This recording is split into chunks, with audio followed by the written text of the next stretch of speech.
the next thing on the list that I really want to talk about, and this is a topic that we talk about a lot, and that is inflation. And this is one I feel like people don't understand. And so we keep repeating things, and hopefully the core audience here at the show gets it. I would like to think we've got new listeners every now and then, so I will repeat some things that I've told you. Importantly, that inflation is not some natural order of things that prices are just going up. Inflation is a direct response to the fact that they're creating more money. And so what's actually happening is not really that prices are going up, although that's what you see at the store, but it's that the purchasing power of the dollar is going down. So it's a dollar that's becoming less valuable because they're just making a bunch more of them. And it's a supply and demand issue. When you've got a huge supply, the price goes down, right? If the demand doesn't change and you've got a huge supply that comes online, the price goes down because now you got a bunch of sellers competing with each other, and they're going to go for a lower price to try and capture market share. So the price goes down. So that's very natural. Same thing happens basically with dollars. When they create a bunch of them in the supply, the demand for an individual dollar goes down marginally. So that's what we see, the value, the demand for those dollars going down, the value that someone else will ascribe to it. So if I'm going to trade you my steak, my ribeye steak at the grocery store for your dollars, but there's a whole bunch more dollars floating around now, you're going to have to give me some more dollars for that steak because there's way more dollars. $5 ain't what it used to be, right? Now you're going to have to give me 10. And we're all experiencing that at the store as we shop. Other places we're experiencing it is in entertainment. So I wanted to bring you some very interesting comparisons between what it costs to entertain your family, a family of 4, 2 adults, 2 children, the nuclear family, what it costs to entertain them in 1960 versus today. So let's look at 3 different things. The cost of a baseball game, the cost of a trip to the movies, and the cost of going to, and for this one, we're just going to have to go with Disneyland because we're talking about 1960, but the cost of going essentially to Disney for the day. So if you wanted to go to baseball game, you're going to go to the baseball game. What are you going to do? You're going to buy a beer. You're going to buy some sodas for the kids. You're going to buy some hot dogs. You got to buy your tickets, of course, and you got to park. And when you run the numbers on all of that and you look at what it cost in 1960 to do those things, and this is just amazing. I want to run through this with you. Average cost of a ticket to a baseball game in 1960, $1.91. Average cost of a beer at the game, you'll love this, Pat George, 35 cents. A Coke, 18 cents. A hot dog, 35 cents. Parking was a quarter, 25 cents to park. It is unbelievable. Now, you want me to run through those costs in 2022? The ticket, almost $36. The beer, almost $7. This is an average. The Coke, $5. The hot dog, over $5, $5.13. The parking, almost $20 to park.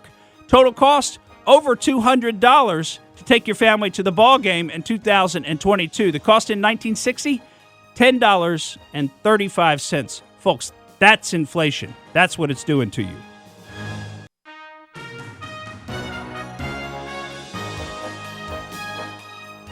Welcome back to the Morgan Streetman Show. Picking up where we left off with this talk about inflation, because we've got to get through this. Now, I know some people are going to say, wait a minute, Morgan, you didn't adjust those 1960 prices for inflation. But if you adjusted them for all the inflation that happened between then and today, then you get a more accurate picture. Well, okay, let's do that. Those prices, remember, they total $10, a little over $10, $10.35 to take a family of 4 to a baseball game in 1960.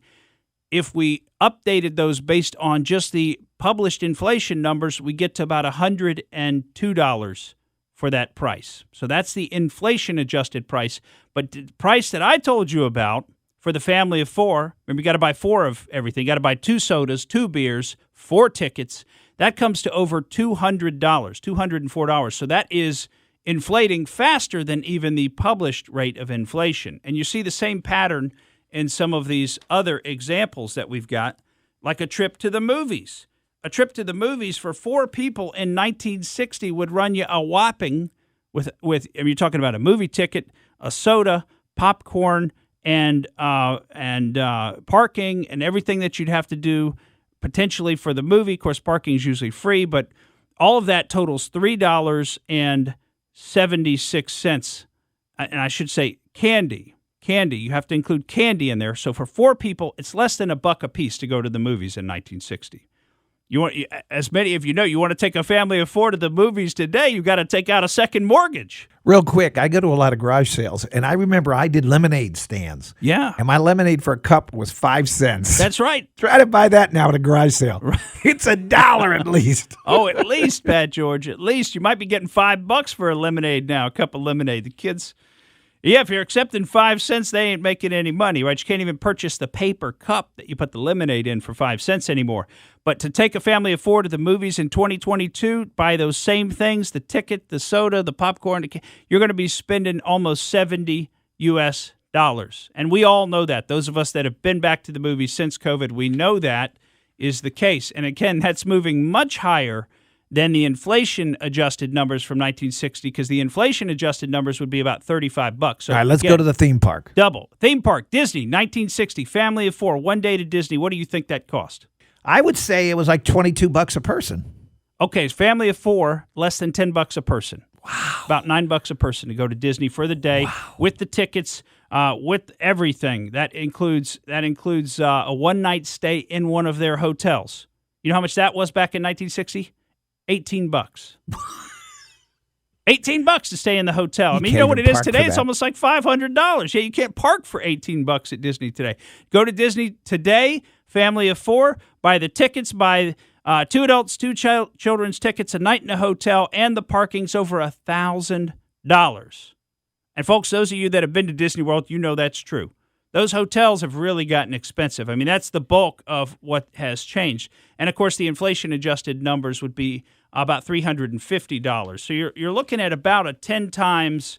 So it's should be about 10 times the number from 1960. That's just tracking the normal inflation. But what we're seeing is the actual is 3 times more. So it's about 30 times more expensive in 2022 to go to Disney for the day with your family than it was in 1960. And it's funny because this was coming out of an article out of a nice magazine that actually ran all these numbers for us. And, you know, they quoted one of the fathers as saying he wanted to take his sons to Disney World, and he ran the prices, and he had to tell his kids, sons, Disney is out of daddy's budget.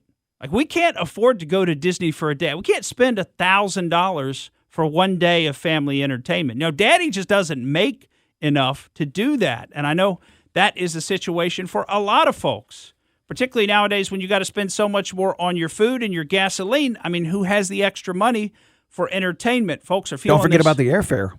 Yeah, folks are feeling this in their pocketbooks. And you got one person to look at right now who is the leader of the group that is causing all of this, and that's Joe Biden. And, and frankly, Trump didn't help because he was blowing the money out during COVID as well. Basically, we've been blowing money out since George W. Bush. We almost were in a position to get our deficit and our debt under control back at the end of the 1990s. We didn't do that. We had 9/11, and we blew all this money out on security policy, and going over into Iraq and going into Afghanistan. And at the time, I remember thinking and talking about, gosh, that's a lot of money we're blowing. It's a lot of money we're blowing. But look at what we're doing today.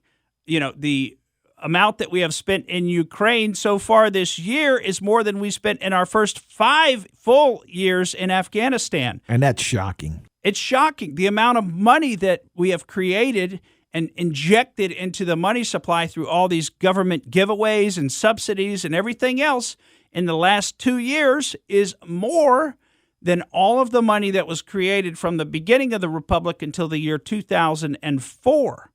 So if you don't understand how much they are blowing the money supply out, I mean, it's unbelievable what they're doing to the money supply. You can see it in the prices. Just don't get confused that somehow the prices in the grocery store are being caused by Vladimir Putin, okay? Don't confuse yourself. You've got to read through the rhetoric. You've got to get to the truth. You've got to do your own thinking, your own critical analysis. Don't count on the media to tell you the truth about any of this stuff. And boy, there are so many things that they're not telling us the truth about. Thank you for listening to the Morgan Streetman Show. We hope you enjoyed what you heard, and if you did, please click like and subscribe to help us out. And remember that we recommend that you exercise your brain at least once a week.